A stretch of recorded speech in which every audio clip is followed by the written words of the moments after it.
Fake news has been around for many years now, but it was Donald Trump who outed it and gave it a name, and for that he deserves much credit. We are all aware of the fake news about Israel that surfaces in the mainstream media outlets, both local and international. You would think, therefore, that our own Jewish community media outlets would be very mindful of being accurate in their reporting. You might think that, but you would be wrong. My last editorial on the 3rd of May discussed a story that potentially has huge ramifications for Israel, and in it I outlined the latest initiative of the Australian Jewish Association, where we obtained legal advice confirming our suspicions that under Australian law the Palestinian Authority meets the criteria of being designated as a terrorist organisation. It's a significant story and of great interest to the Jewish community because of international relations between Australia, the world and Israel. So you might have expected that the Australian Jewish News would have some interest in reporting and discussing this story. Well, they did have some interest, but only in how they could discredit the AJA rather than discuss the substance of the actual issue. As we always do, we sent the Jewish News a media release plus some background information on this latest initiative.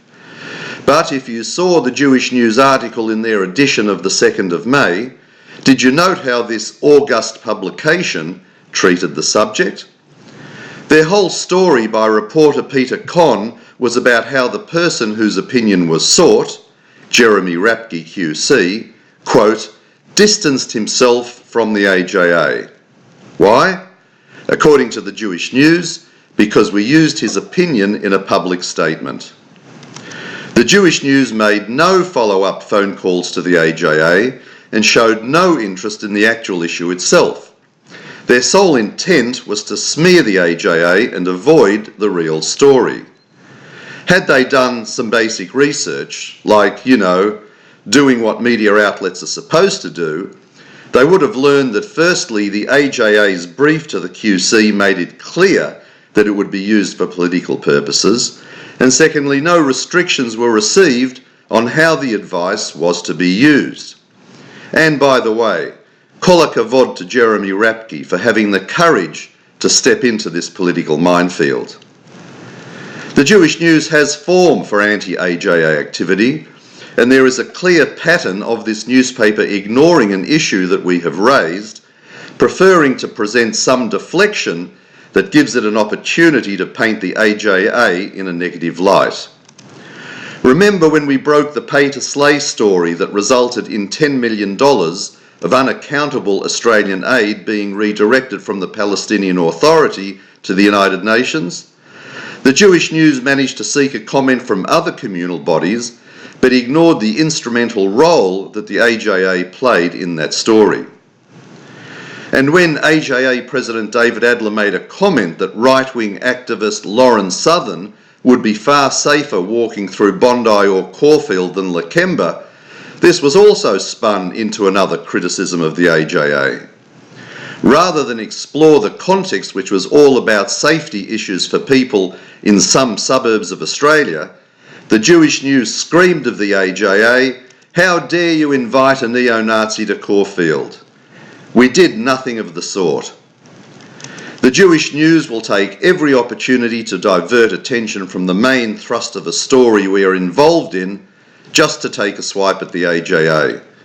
It is disgraceful journalism for what was once a highly respected newspaper. As I have mentioned before, unless you take a leftist view of Israel in this community, you get criticised, shut down, and become the subject of fake news. And strangely, even J-Wire, the electronic alternative to the Jewish News, also chose not to report the story. It looks like they are also part of the conspiracy of silence. Their editor said that he would wait and see what the reaction was before running the story.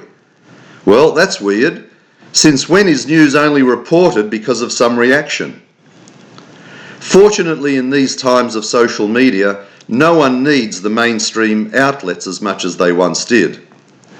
Of all the communal organisations on Facebook, The AJA is number 2 for engagements and will soon be number 1. So if you really want to know what is happening, please sign up to follow us on Facebook or Twitter. It is the only way you will get the real news that is being edited out of the public conversation by our communal bodies. Donald Trump did the world a big favour by bringing fake news to the world's attention. It seems that even here in our community, we are not immune for it. This is Alan Friedman for the Australian Jewish Association.